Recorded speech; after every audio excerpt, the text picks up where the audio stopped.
Hello viewers, welcome back to my channel.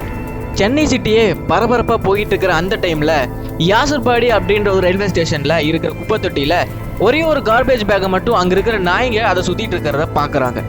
அங்கே வேலைக்கு போகிறதுக்கு வேண்டி வந்த ஒருத்தவங்க என்ன பண்ணுறாங்கன்னா, இந்த நாய்கள்லாம் ஏன் அங்கே சுற்றிட்டு இருக்கு அப்படின்னு பார்த்துட்டு அந்த கவர்கிட்டையும் போகிறாங்க. அப்படி போனவங்க அந்த கவரில் என்னதான் இருக்குது அப்படின்னு ஓப்பன் பண்ணி பார்க்குறாங்க. யாருமே எதிர்பார்க்காத அளவுக்கு அந்த கவருக்குள்ளே ஒரு நபரோட கையை வெட்டி டிஸ்போஸ் பண்ணியிருந்தாங்க. இதை பார்த்து அவங்க உடனடியாக போலீஸ்க்கும் இன்ஃபார்ம் பண்ணுறாங்க. போலீஸும் பப்ளிக் பேனிக் ஆகக்கூடாதுன்னு அங்கே வந்து சரவுண்ட் பண்ணுறாங்க. இது நடந்துட்டு இருக்கிற கொஞ்ச நேரத்திலே போலீஸ் கண்ட்ரோல் ரூமுக்கு இன்னொரு ஃபோன் கால் வருது. அந்த ஃபோன் காலில் என்ன சொல்கிறாங்கன்னா, நான் குப்பை தொட்டி க்ளீன் பண்ணிட்டு இருக்கும்போது அங்கிருந்த ஒரே ஒரு கவரில் மட்டும் ஒரு அழுகின ஸ்மெல்லு வருது அப்படின்னு அவங்க சொல்கிறாங்க. போலீஸ் இதை கேட்ட உடனே அந்த இடத்துக்கும் போகிறாங்க. அங்கே போய் செக் பண்ணி பார்த்தப்ப தான் தெரியுது, அந்த கவரில் ஒரு நபரோட கழுத்து பகுதியிலேருந்து இடுப்பு பகுதி வரைக்கும் வெட்டி அதில் போட்டிருந்தாங்க. அங்கிருந்தவங்களுக்கு என்ன நடக்குதுன்னே புரியாமல் நின்றுட்டு இருந்தாங்க. போலீஸ் என்ன பண்ணுறாங்கன்னா, அந்த லொக்கேஷனில் ஏதாச்சும் எவிடன்ஸ் கிடைக்குதா அப்படின்னு தேடி பார்த்துட்டு இருக்காங்க. அங்கே தேடி பார்த்துட்டு இருக்கிற கொஞ்ச நேரத்திலேயே கண்ட்ரோல் ரூமுக்கு இனி ஒரு ஃபோன் கால் வருது. அந்த ஃபோன் காலில் என்ன சொல்கிறாங்கன்னா, எலிஃபென்ட் கேட்வே அப்படின்ற ஒரு இடத்துல இருக்கிற ஒரு குப்பை தொட்டியில் பயங்கரமாக ஸ்மெல்லு வருது அப்படின்னு சொல்கிறாங்க. அதுவும் இல்லாமல் குப்பை தொட்டி சுற்றி கொஞ்சம் ரத்தங்கள் இருக்கிறதும் அவங்க சொல்கிறாங்க. போலீஸ் அங்கே உடனடியாக போகிறாங்க. அங்கேயும் போய் தேடி பார்க்குறாங்க. அப்போது அந்த குப்பை தொட்டியில் என்ன கிடக்குதுன்னு பார்த்தீங்கன்னா, ஒரு நபரோட காலை யாரும் வெட்டி அதுக்குள்ளே போட்டிருந்தாங்க. அங்கிருந்த போலீஸ்க்கும் சரி பொதுமக்களுக்கும் சரி இங்கே என்ன நடந்துட்டு இருக்குதுன்னே அப்படின்னு தெரியாமல் நின்றுட்டு இருந்திருக்காங்க. போலீஸ் என்ன பண்ணுறாங்கன்னா, கிடைச்ச பார்ட்ஸ் எல்லாத்தையுமே மெடிக்கல் லேபுக்கும் அனுப்பி வைக்கிறாங்க. அதுக்கப்புறம் தான் இந்த கேஸுக்கு பல உண்மைகள் வெளியே வருது.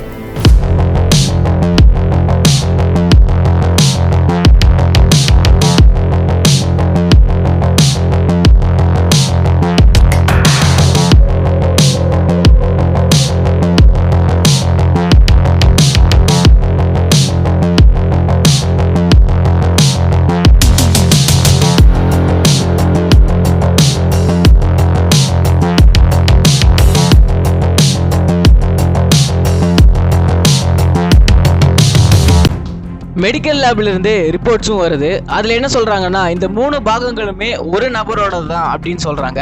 40லேருந்து 50 வயசுக்குள்ளே இருக்கணும் அப்படின்னு அவங்க கணிக்கிறாங்க. ஒரு டாக்டர்னால தான் இவ்வளோ அக்யூரேட்டாக கட் பண்ண முடியும் அப்படின்னு அவங்க ரிப்போர்ட்ஸில் சொல்கிறாங்க. இவர் 20 நாளுக்கு முன்னாடியே இறந்துருக்கணும் அப்படின்னு சொல்லப்படுது. போலீஸ் அவங்களோட இன்வெஸ்டிகேஷனை ஆரம்பிக்கிறாங்க. 20 நாளுக்கு முன்னாடி மிஸ்ஸிங் ஆன எல்லாத்தோட லிஸ்ட்டும் எடுத்து பார்க்குறாங்க. தேடி பார்த்து அவங்களுக்கு ஒரே ஒரு நபர்கிட்ட வந்து நிற்கிது. அது யாருன்னு பார்த்தீங்கன்னா சுரேஷ். அதே மாதிரி இந்த உடல்கள் கிடைச்ச அந்த லொக்கேஷனில் போய் தேடி பார்க்குறாங்க. அவங்களுக்கு ஒரு மொபைல் ஃபோனும் கிடைக்குது.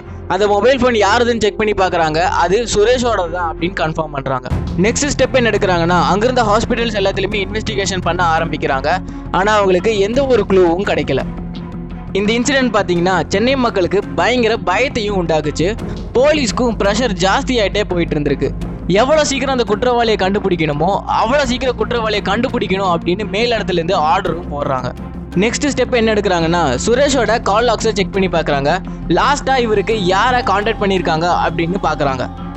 லாஸ்ட்டாக வந்த கால் எங்கிருந்துன்னு பார்த்தீங்கன்னா, அங்கிருந்த லோக்கல் எஸ்டிடி பூத்துலேருந்து தான் வந்திருக்கு சுரேஷ்க்கு. அதுக்கப்புறம் என்ன பண்ணுறாங்கன்னா, அந்த லிஸ்ட்லேயே யார் நிறைய தடவை அவரை கான்டாக்ட் பண்ணியிருக்காங்க அப்படின்னு செக் பண்ணி பார்க்குறாங்க. அவங்களுக்கு நேமிச்சந்த் அப்படின்ற ஒரு நபரும் கிடைக்கிறாங்க. போலீஸ் கொஞ்சம் சஸ்பெக்ட் லிஸ்ட்டோட ஃபோட்டோஸ் எல்லாத்தையும் எடுத்துகிட்டு அந்த லோக்கல் எஸ்டிடி பூத்துக்கு போகிறாங்க. அங்கே போய் இன்வெஸ்டிகேஷனும் பண்ணுறாங்க. சுரேஷோட ஃபோன் காலுக்கு வந்து அந்த டைமிங்கை வச்சு யார் இந்த டைமுக்கு இந்த பிசிஓவில் கால் பண்ணாங்க அப்படின்னு கேட்குறாங்க. அதே மாதிரி அவங்க சஸ்பெக்ட் லிஸ்ட்டில் வச்சுருந்த எல்லா ஃபோட்டோஸையுமே அவங்க காட்டுறாங்க. அப்போ அவங்க நேமிச்சந்த் ஃபோட்டோவும் காட்டுறாங்க. இவர் இங்கே வந்து கால் பண்ணாரா அப்படின்னு கேட்குறாங்க. அப்போ அவங்க என்ன சொல்கிறாங்கன்னா, ஆமாம் இவர் தான் இந்த டைமுக்கு இங்கே கால் பண்ண வந்தார் அப்படின்னு அவங்க சொல்கிறாங்க. போலீஸோட பார்வை நேமிச்சந்துக்கு மேலே திரும்ப ஆரம்பிக்குது. எதனாலன்னு பார்த்தீங்கன்னா, நேமிச்சந்த் இருக்கிற அந்த அப்பார்ட்மெண்ட்டுக்கு பக்கத்தால் தான் இந்த பிசிஓவும் இருக்குது. நேமிச்சந்தை பற்றி அங்கே விசாரிக்க ஆரம்பிக்கிறாங்க. அவங்க இன்னொரு தகவலும் சொல்கிறாங்க. அது என்னன்னா, நேமிச்சந்த் 20 நாளாக இங்கே இல்லை அப்படின்னு அவங்க சொல்கிறாங்க. போலீஸ்க்கு நேமிச்சந்த் மேலே மேலும் சந்தேகம் ஜாஸ்தி ஆகிட்டே போயிட்டு இருக்கு. அடுத்த நாள் அவர் ஊர்லேருந்து திரும்பி வராரு. அவர்கிட்ட போய் கேட்குறாரு, உங்களுக்கு சுரேஷை பற்றி தெரியுமா அப்படின்னு கேட்குறாங்க. அதுக்கு நேமிச்சந்த் சம்பந்தமே இல்லாத பதில்களை சொல்லிட்டு இருந்தாங்க. போலீஸ் நேமிச்சந்தை அங்கேயே அரெஸ்ட் பண்ணி உங்களை விசாரிக்கணும் அப்படின்னு சொல்லி கூட்டிட்டு போறாங்க. அப்படி அவங்க விசாரிக்கிறப்போ நேமிச்சந்த் கிட்ட இருந்து பல உண்மைகள் வெளிவருது. நேமிச்சந்தை பத்தி பார்க்கணும்னா, நேமிச்சந்த் அவங்களோட ஃபேமிலியை கூட்டிட்டு ராஜஸ்தான்ல இருந்து சென்னைக்கும் வராரு. அவருக்கு ஒரு வெள்ளி கடை இருந்திருக்கு. கடைசியில அது நஷ்டத்திலையும் போயிருக்கு. அவர் அந்த கடையை மூடிட்டு சென்னையில் இருக்கிற பாரிஸ் கார்னர்ல ஒரு ஜுவல்லரி ஷாப்ல சூப்பர்வைசரா வேலைக்கு சேர்றாரு நேமிச்சந்த். அந்த ஜுவல்லரி ஷாப்ல தான் சுரேஷையும் மீட் பண்றாரு நேமிச்சந்த். சுரேஷ் யாருன்னு பார்த்தீங்கன்னா, அங்க இருக்கிற எல்லா ஜுவல்லரி ஷாப்புக்கும் இம்போர்ட்டிங் எக்ஸ்போர்ட்டிங் பார்க்குறவர் தான் அவர். நேமிச்சந்தும் சுரேஷும் ஃப்ரெண்ட்ஸ் ஆகுறாங்க. நேமிச்சந்துக்கு கொஞ்சம் கடன் பிரச்சனையும் இருக்கு. அதனால சுரேஷ் மூலியமா அவரோட அந்த வெள்ளிக்கடையை திரும்பி மீட்டு அதிலிருந்து அவரோட கடனை அடைச்சிடலாம் அப்படின்னு ஒரு பிளான் வச்சிருந்தாரு. நேமிச்சந்தனால அதை பண்ண முடியல. கொஞ்ச நாள் அப்படியே போகுது. சுரேஷ் பார்த்தீங்கன்னா அவரோட உடல்களை தங்க நகைகள் தான் அதிகமாக போட்டிருந்தாங்க. நேமிச்சந்த் அவரோட பிளானிங்கை பண்ண ஆரம்பிக்கிறாரு. ஜூலை 6ஆம் தேதி நேமிச்சந்த் சுரேஷ் கிட்ட என்ன சொல்றாங்கன்னா, எங்க வீட்டுக்கு ஒரு நாள் லஞ்சுக்கு வாங்க அப்படின்னு அவர் சொல்றாரு. சுரேஷும் சரி நான் வரேன் அப்படின்னு அவங்க சொல்றாங்க. ஜூலை 6ஆம் தேதி மதியானம் சுரேஷ் நேமிச்சந்த் வீட்டுக்கும் போறாரு. போன அவருக்கு அவங்க வீட்டில் இருந்த ஃபேமிலி மெம்பர்ஸ் யாரையுமே காணோம். சுரேஷ் நேமிச்சந்த் கிட்ட உங்க ஃபேமிலி மெம்பர்ஸ் எங்க அப்படின்னு கேட்குறாங்க. அதுக்கு நேமிச்சந்த் என்ன சொல்றாங்கன்னா, என்னோட ஒய்ஃபோட அம்மா வீட்டுக்கு எல்லாரும் போயிருக்காங்க அப்படின்னு அவர் சொல்றாரு. அவங்க 2 பேரும் சாப்பிட ஆரம்பிக்கிறாங்க. சுரேஷ் சாப்பிட்டு முடிச்சுட்டு கை கழுகலான்னு வாஷ் பேஷன் கட்டியும் போறாங்க. அப்ப நேமிச்சந்த் என்ன பண்றாருன்னா, அவரோட பின்மண்டையில ஒரு ராடாலேயே தலையிலேயே அடிக்கிறாரு. சுரேஷ் திரும்பி பார்க்குறப்போ நேமிச்சந்த் கையில ஒரு பெரிய ராடு ஒன்று இருந்திருக்கு. சுரேஷ் அங்கேயே மயக்கம் போட்டும் விழுக்கிறாரு. அங்கேயே கொஞ்ச நேரத்துல சுரேஷ் இறக்கவும் செய்யறாரு. நேமிச்சந்த் அதுக்கப்புறம் என்ன பண்றாருன்னா, வீடை லாக் பண்ணிட்டு அங்கிருந்து திரும்ப அவரு கடைக்கும் போறாரு.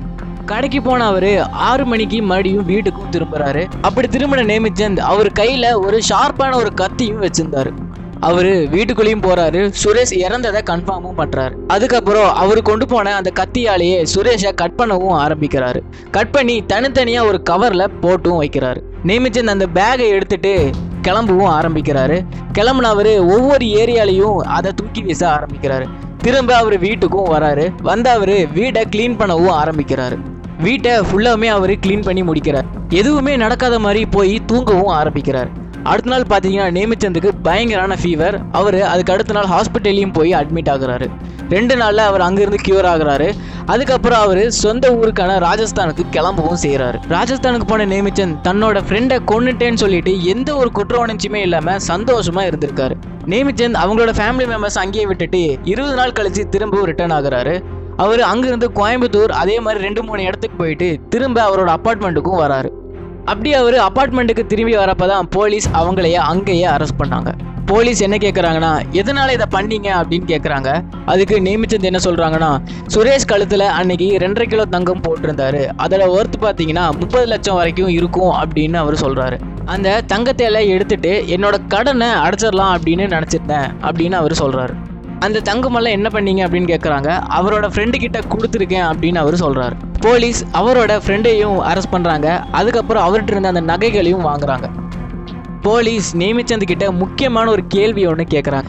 சுரேஷோட தலையை நீங்க என்ன பண்ணீங்க அப்படின்னு கேட்குறாங்க. அதுக்கு நேமிச்சந்த் என்ன சொல்றாருன்னா, அங்கிருந்த MKB நகர்ல நான் வீசிட்டு வந்துட்டேன் அப்படின்னு அவர் சொல்றாரு. போலீஸ் என்ன பண்றாங்கன்னா, நேமிச்சந்தை கோர்ட்ல ப்ரொடியூஸ் பண்ணவும் செய்யறாங்க. இன்னொரு பக்கம் நேமிச்சந்த் சொன்ன அந்த ஏரியாவில் போய் சுரேஷோட தலையை தேடவும் ஆரம்பிக்கிறாங்க. நேமிச்சந்த் கோர்ட்டில் நான் தான் பண்ணேன்னு சொல்லி ஒத்துக்கவும் செய்கிறாரு. ஆனால் போலீஸ் அந்த ஏரியாவில் ஃபுல்லாக தேடியுமே சுரேஷோட தலையை அவங்களால கண்டுபிடிக்கவே முடியல.